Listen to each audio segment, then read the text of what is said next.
Messieurs, bonsoir. À la une de ce journal, au Katanga, remise de 12 000 bons pupitres à 3 écoles dans le secteur de Bukanda. Plusieurs bâtiments administratifs endommagés, des écoles et des maisons emportées à la une pluie torrentielle qui s'est abattue dans la province du Kwilu, à suivre dans ce journal. Nous ouvrons ce journal par la province de l'Ituri où les membres de la coordination provinciale, les représentants étatiques ainsi que la société civile ont renforcé leur capacité sur la justice transitionnelle. C'était au cours d'un atelier organisé par le PDD-RCS et le Bureau conjoint des Nations Unies aux droits de l'homme. Peggy Mkunda pour les commentaires. À Bunia, le programme de désarmement, de mobilisation, relèvement communautaire et stabilisation, PDD-RCS a organisé un partenariat avec le Bureau conjoint des Nations Unies aux droits de l'homme, un atelier de 2 jours consacré à la justice transitionnelle et à son intégration dans le processus de pacification de l'Ituri. Cette session de formation soutenue par le Bureau conjoint des Nations Unies aux droits de l'homme visait à renforcer les capacités des acteurs locaux et provinciaux afin de mieux comprendre et s'impliquer dans la mise en œuvre des mécanismes de justice transitionnelle à travers le PDD-RCS. Particularité de ces assises, la forte implication des experts venus de Kinshasa. Gédéon Piana, analyste des droits de l'homme, et Eric Aimé Semien, officier des droits de l'homme, ont largement expliqué les principes de la justice transitionnelle, levier essentiel des consolidations de la paix. Ils ont rappelé que ces mécanismes reposent sur 4 piliers: les poursuites pénales, la recherche de la vérité, les réparations et les garanties des non-répétitions. Autant de démarches indispensables pour restaurer la confiance, prévenir les violences et garantir les droits des victimes. En marge de ces interventions, les experts du PDD-RCS dépêchés de Kinshasa ont approfondi les liens entre la justice transitionnelle et leur programme. Maître Tom Mabingo, chef de la délégation, a souligné son importance dans le cadre du programme du chef de l'État pour la paix en Ituri. Madame Amici Bango, experte en communication au PDD-RCS, a présenté aux participants les 5 piliers du programme, tandis que Jeff Kabatunanga, expert en suivi et évaluation, a animé un échange interactif pour recueillir les préoccupations et attentes des participants. De son côté, Flori Kitoko, coordonnateur provincial du PDD-RCS en Ituri, a salué l'appui du coordonnateur national, le professeur Jean-Didier Désiré Ntangatita, pour son leadership et son engagement en faveur de la pacification de l'Ituri. Il a encouragé les participants à faire de cette formation un outil efficace de réconciliation durable. Président de la cérémonie d'ouverture et de clôture, le général-major Urbain Tambouka a encouragé les participants à s'approprier ces enseignements, fruits du plaidoyer du gouverneur militaire auprès du Bureau conjoint des Nations Unies aux droits de l'homme. Plusieurs semaines après le lancement des travaux de construction de la route nationale numéro 26, ici au Ouacha, dans le Haut-Ouélé, le gouverneur Jean Bakometo a inspecté ces travaux, nous dit Nathalie Mboula. Sa mission d'itinérance dans les territoires de Faradje et de Ouacha, le gouverneur du Haut-Ouélé a inspecté le vendredi 16 mai 2025 sous la conduite d'Arnold Irang de l'entreprise ORC et a gagné le marché les travaux de réhabilitation de la route nationale numéro 26, longue d'environ 330 km entre Issiro et Dourba. Le chef de secteur Mamboutou et certains usagers s'en réjouissent. Nous sommes tellement satisfaits.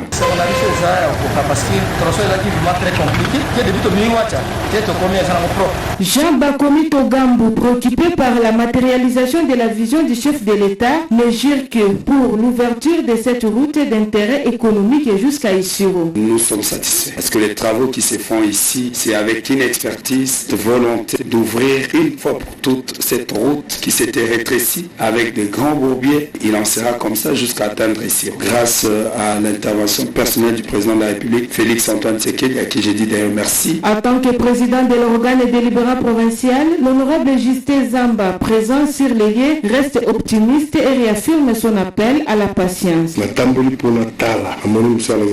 faut donner l'état au top. Arnold Irang de l'entreprise ORC, quant à lui, s'engage à veiller sur la qualité de l'ouvrage selon les directives de l'autorité provinciale. Nous sommes très heureux de recevoir aujourd'hui la visite des autorités provinciales et par leurs encouragements, nous sommes en train de travailler de manière à ce que ces travaux puissent rester de manière pérenne. D'ici le mois de juin, nous serons en mesure d'être déjà à Gombaré avec une route impeccable. Notons qu'en ces jours, plus de 50 km au départ du pont Kibali à Durba sont déjà rendus carrossables et le chef de l'exécutif provincial invite les conducteurs à éviter l'excès de vitesse. Toujours dans le Haut-Ouélé, l'on nous informe que les travaux de construction du pont sur la rivière Bomokandi évoluent normalement, constaté par le gouverneur de cette province.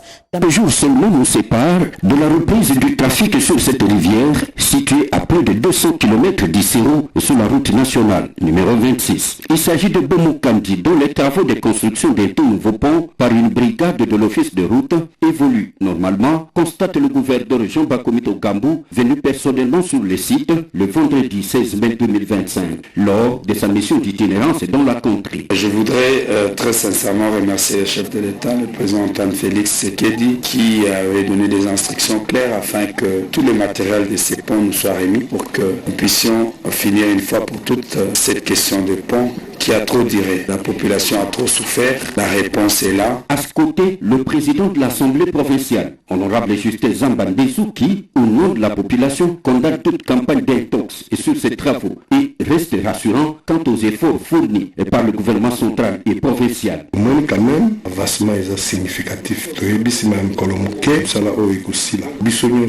Tous à la uni, si ma mukonzi amboka, si ma exécutif pour que nous anatoboa kamu pembeni. Côté office de route, il ne reste plus grand chose pour que l'ouvrage soit rendu conformément aux recommandations du gouverneur de province. Et ce qui reste seulement la résistance du béton. Il faut respecter dès les 28 jours du béton. Mais à la fin de ce mois ici, nous allons terminer tous les travaux possibles. Signalons que la présence de Jean Bakomito Gambou sur ces chantiers était un moment de réconfort et de liesse pour la population de Gombari et des usagers de cette route qui voit déjà le bout du tunnel de leur calvaire s'approcher.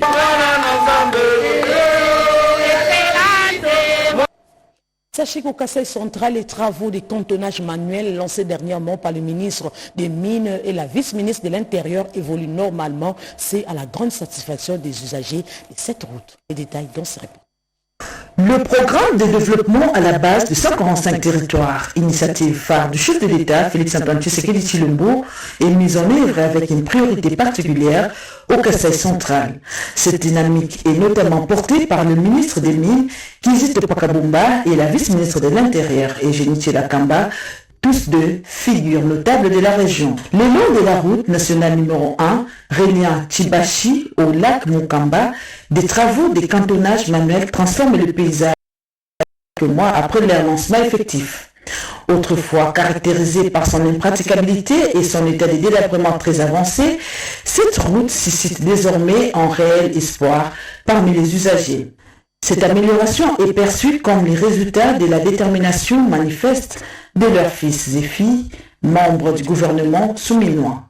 Sur le terrain, le résident des villages s'active sans relâche sous le soleil, munis des matériels tels que des bêches, des machettes, des pioches, des bottes et des salopettes. Ils sont engagés dans la réhabilitation des diverses voies de communication et des ponts sur plusieurs rivières. L'objectif principal de ces travaux financés sur fonds propres par les deux personnalités politiques est de faciliter l'approvisionnement des villes et territoires en denrées de première nécessité. Un autre axe majeur est la connexion de l'espace Kasaï via la province de Sankuru en passant par la R134 qui traverse le village de Moudimbi.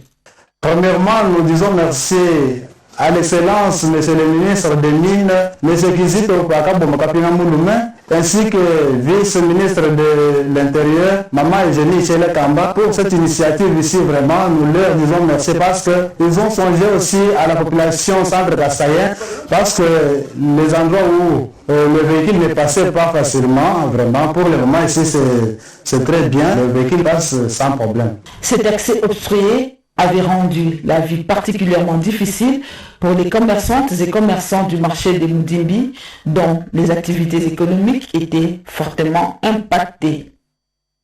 Au Maniema, bientôt la population du groupement Kori en chefferie de Bangélé va être dotée de 32 km de pistes de dessertes agricoles et de 5 ponts touristiques construits grâce au programme intégré RED plus PIRED. Ces infrastructures vont contribuer efficacement à l'amélioration des conditions de vie des habitants de cette partie du pays. Grâce au programme intégré RED plus PIRED Maniema qui est mis en œuvre, la coopération allemande Jésus de la RDC sur financement des CAFI et FONARED, la population du groupement Kori en chefferie de Bangélé dans le territoire de Kailo est désormais dotée de 32 km de pistes, des dessertes agricoles ouvertes et des 5 ponts essentiels. Ces réalisations, fruit de la mise en œuvre du projet reboisement des 150 hectares de forêt à vocation bois énergie avec l'approche PMA pour services environnementaux exécutés par l'ONG Alliance nationale d'appui et de promotion des aires et territoires du patrimoine autochtone et communautaire ANAPAC RDC en sigle antenne de Maniema sur l'axe Olongate Luambalo Koko ont été officiellement réceptionnés mercredi 14 mai 2025 près de Djekochilo à 70 km de Kindu à la satisfaction totale des communautés locales. On vivait très enclavés comme des animaux, mais aujourd'hui, grâce à cette route et ces ponts, nous constatons un changement total. À ce jour, un sac de paddy qu'on vendait à 30 000 est monté à 80 000 francs. 80 000.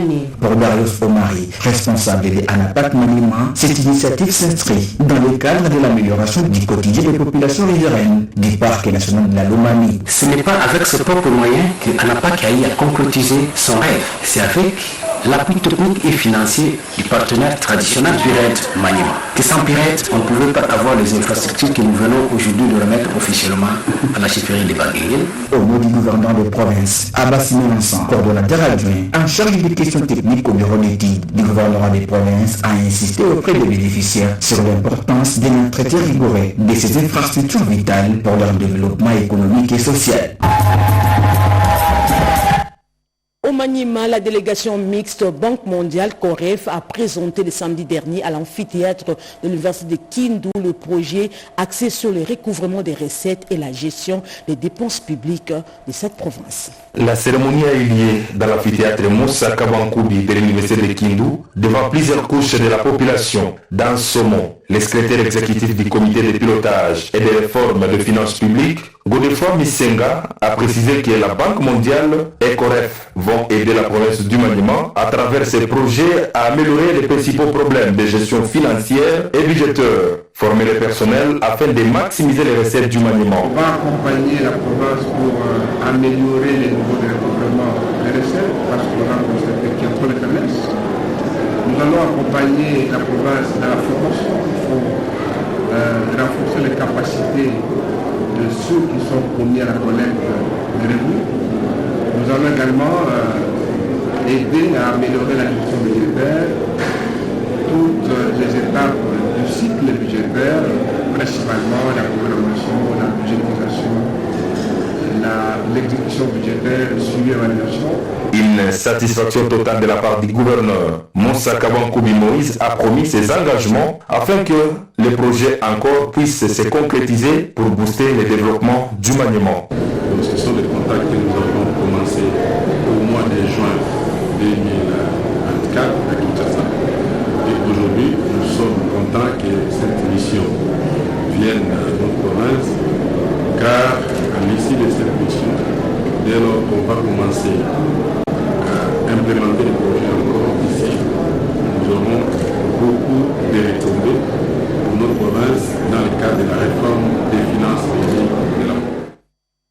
Comme annoncé au début de ce journal, dans la province du Haut-Katanga, plusieurs bons pupitres ont été remis à 3 écoles, dont 2 publiques et une conventionnée kimbanguiste. C'était sur la route Kasenga, dans le secteur de Bukanda, par les chefs de cette entité territoriale.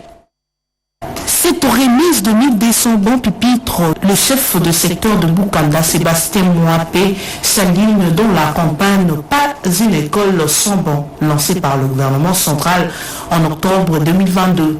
Parmi les bénéficiaires de ces dons du secteur de Bukanda figurent une école Tumbangis et les deux autres écoles du groupement Kassongo sur la route Kessenga. C'est le chef de l'entité en personne qui a présidé la cérémonie de la remise. À noter que d'autres matériels didactiques pour enseignants ont été aussi donnés à ces écoles. Dans un autre registre, la police nationale congolaise commise au secteur de Bukanda ont aussi été dotée d'une Jeep de marque Toyota 4x4 toute neuve pour les opérations de terrain. Notre police, elle est prête à obtempérer à tous les autres que vous allez nous donner. Et on est capable de bien gérer la Jeep que vous venez de nous doter. C'est pour la première fois que cette police est dotée. Que le bon Dieu vous comble vie dans notre entité. On vous remercie. Ces dons de la PNC s'inscrit dans la poursuite de l'opération de sécurisation du secteur de Bukanda dans le territoire de Kipushi, dans la province du Haut-Katanga. Au Kwilu, plusieurs bâtiments administratifs, parmi lesquels les bâtiments de la police nationale congolaise, ont été endommagés à la suite d'une pluie torrentielle qui s'est abattue dernièrement dans la ville de Bandundu. Le gouverneur de cette province et le président de l'Assemblée provinciale ont promis leur soutien pour la réhabilitation. La pluie qui s'est abattue ce dimanche 18 mai 2025 sur toute l'étendue de la ville de Bandundu a causé d'importants dégâts. Plusieurs bâtiments ont perdu leur toiture au quartier Trois-Rivières comme un peu partout à travers la ville. Habitations, écoles, églises, boutiques et autres ont été endommagés. Le bâtiment administratif du commissariat provincial de la police nationale au Kwilu n'a pas été épargné. Une bonne partie de sa toiture a été emportée. Des bureaux et autres locaux ont subi également des dommages perturbant ainsi le bon fonctionnement de cette institution. Informé, le président de l'Assemblée provinciale du Kwilu, l'honorable Coupel Claude, est descendu sur terrain pour constater les dégâts et a promis d'accompagner le processus de réhabilitation de ces bâtiments. J'ai envie de constater notre rapport est inconditionnel. Que ça constitue un cas d'urgence. Je vais nous en parler avec le gouverneur qui va passer après nous. De nous, on verra ce que l'on peut faire. Nous savons ce que c'est l'État. Et c'est l'État pour venir fonctionner. C'est pour venir compter chez les ressources. À son tour, le gouverneur de province, Académie de Philippe, est arrivé sur les lieux de la désolation et a également à son tour promis de trouver des solutions appropriées. On notera également qu'au-delà du bâtiment administratif, le centre de santé de la police, qui ne prend pas que seulement en charge les policiers, a aussi été visité par la foule de la pluie, autant que l'aumônerie qui m'avise dans l'enceinte du commissariat de la police. Il est impérieux que ces installations d'utilité publique puissent être réhabilitées le plus vite possible en cette période de fin de la saison de pluie. La 6e édition de Katanga Business Mining a vécu du 14 au 16 mai dernier dans le Lualaba. Cet événement qui réunit les acteurs du monde des affaires a eu pour thème Bâtir l'avenir. C'est la première ministre Judith Suminwa qui a présidé cette cérémonie. Katanga Business Meeting KBM, ainsi bloqué cet événement qui réunit les acteurs dans le secteur des affaires en RDC, a connu un grand engouement en sa 6e édition organisée en date du 14 au 16 mai 2025 dans la ville de Kolwezi. Venu pour cette circonstance, la première ministre et chef du gouvernement a participé à toutes les étapes. Tout d'abord, le mot du directeur général de KBM, Costa Kostari Musunka. Il est revenu sur le thème retenu, à savoir bâtir notre futur, tout en mettant en lumière le corridor de Lobito. Corridor de Lobito. Beaucoup le voient encore comme une simple voie logistique pour exporter des minerais. Mais nous devons oser un regard plus stratégique. Le corridor de Lobito peut et doit devenir l'épine dorsale de l'industrialisation de notre pays. Imaginez un instant ce que cela signifie. Des zones industrielles créées le long de son tracé. Des clusters miniers et manufacturiers compétitifs à Kolwezi dans le reste du Grand Katanga et de notre pays, la RDC. Pour Roxane Biderling, ambassadrice du Royaume de Belgique en RDC, la gouvernance financière et la formation professionnelle constituent un atout à ne pas négliger. La gouverneure du Lualaba, Fifi Masuka, quant à elle, fait un plaidoyer pour une gouvernance inclusive en ce qui concerne le corridor de Lobito, avant de laisser la parole à la première ministre Judith Suminwa, qui a exprimé sa joie de lancer la 6e édition de KBM. Le thème retenu cette année, bâtir notre futur, durable, entre l'État, les entreprises, les investisseurs et les citoyens. C'est avec cet esprit de coopération d'implication et de responsabilité partagée. En fait, la 6e édition 2025 du Katanga Business. Par après, il s'est agi de couper le ruban symbolique. Au deuxième jour, un panel de haut niveau a été organisé sur le corridor de Lobito, transition industrielle, bâtir la souveraineté économique en RDC. Avant de clôturer sa journée, la première ministre a été face aux journalistes au cours d'une conférence de presse. Au Congo central, la seule alternative qui rassure pour matérialiser la vision de la revanche du sol sur le sous-sol, c'est l'investissement dans l'agriculture. C'est le cas avec le docteur Innocent Congo qui a mis en valeur plusieurs hectares de terres arabes dans le territoire de Mbanzangongo, nous dit Rodépanda. Un jalon important vient d'être franchi sur la route nationale numéro 12 à Monterne. Dans la province du Congo central, la première couche d'asphalte a été posée avec succès, marquant le début de la phase de revêtement entre Tchela et Singini. Une réalisation qui porte la marque de la société d'infrastructure sino-congolaise dans le cadre du programme sino-congolais sous la supervision technique et rigoureuse de l'Agence congolaise de grands travaux. Venons de remercier l'entreprise exécutante dans la qualité. Nous voulons cheminer jusqu'au bout. Et nous encourageons l'entreprise exécutante de continuer avec cet élan afin de terminer cette RN12 qui est d'ordre vraiment capital. Nous avons bien souligné au début que c'est une zone agricole qui alimente presque toute la République démocratique du Congo. Il y a lieu de réhabiliter cette chaussée, raison pour laquelle nous sommes en pleine exécution pour faciliter toute la République démocratique du Congo à être servie sur le plan agricole. Depuis le lancement de travaux en février, les avancées sont notables. Élargissement, fondation, fossé de drainage, réparation de tronçons devenus impraticables. Les retombées sont déjà ces tronçons deviendront un corridor stratégique pour l'économie locale et nationale. À Monterne, le bitume avance, la confiance installe un chantier emblématique qui trace la voie d'une meilleure intégration régionale en RDC. Corrigez avec moi, vous avez suivi la pose de la première pierre de construction dans la province du Congo central. Suivant à présent ce qu'a été la réunion du conseil d'administration de l'université Congo, nous sommes là dans la province qui porte le même nom. Le conseil d'administration de l'université Congo s'est tenu sous la direction de son président, le professeur Daniel Moukoko Samba, le dimanche 18 mai 2025 au bureau de représentation de l'université Congo à Kinshasa. C'était pour examiner 6 points à l'ordre du jour, parmi lesquels figuraient la lecture et l'adoption du compte-rendu de la réunion du 18 avril 2025, l'analyse et l'adoption du rapport du comité spécial, notamment le plan stratégique 2025-2029 et le code d'éthique de gouvernance ayant trait au règlement intérieur. Ceci pour arrêter les stratégies pouvant redynamiser les différentes actions de l'Université Congo dans l'objectif de se classer parmi les meilleures universités. Cet établissement d'enseignement supérieur dispose de 4 facultés à Mbanzangongo, notamment le droit, les sciences économiques et gestion, l'architecture, urbanisme et aménagement du territoire, ainsi que l'agronomie et environnement. Quant aux facultés des sciences de l'information et de la communication, des sciences sociales, politiques et administratives, ainsi que les relations internationales, se trouvent à Kisantu. Toujours dans la province du Congo central, la seule alternative qui rassure pour matérialiser la vision de la revanche du sol sur le sous-sol, c'est l'investissement de l'agriculture. C'est le cas du docteur Innocent Congo qui a mis en valeur plusieurs hectares de terres arabes dans le territoire de Mbanzangongo. La terre, c'est une mère nourricière de l'humanité et investir dans l'agriculture reste la seule alternative pour matérialiser la vision sur la revanche du sol sur le sous-sol prônée par le chef de l'État Félix Tshisekedi.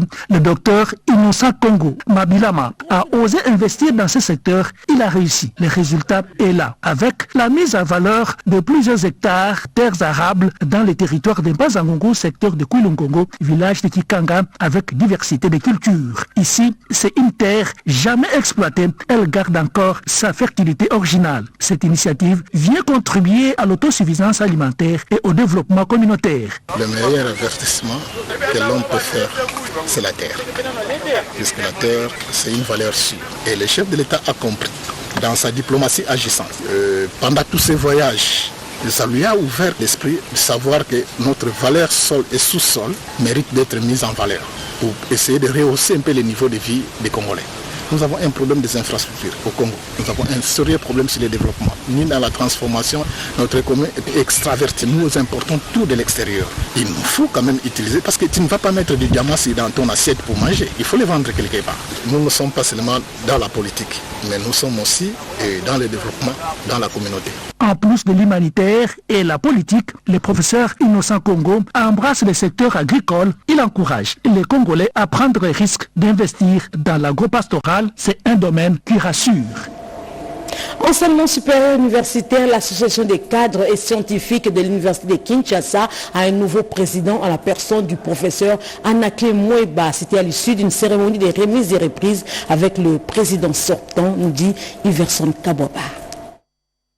Une page tournée, une autre s'ouvre à l'association des cadres scientifiques de l'université de Kinshasa. Connu pour son élevé de management et sa gestion orthodoxe, le président de l'ACS, le professeur Moueba Loutete Anaklé, passe les commandes à son adjoint, le chef des travaux Bassobela, appelé à poursuivre l'œuvre qui a pris déjà du relief.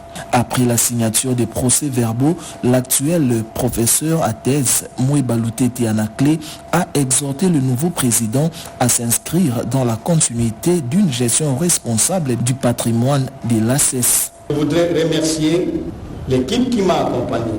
C'est avec le concours de collaborateurs à mes côtés, mais aussi les délégués que vous êtes, nous avons réussi à obtenir le résultat qui sont là jusqu'à présent. Et donc les amis qui sont restés vont devoir poursuivre le chantier que nous avions commencé ensemble depuis 2017 pour améliorer, pour donner encore plus de résultats là où ça manque jusqu'à ce jour. Nous sommes des chercheurs.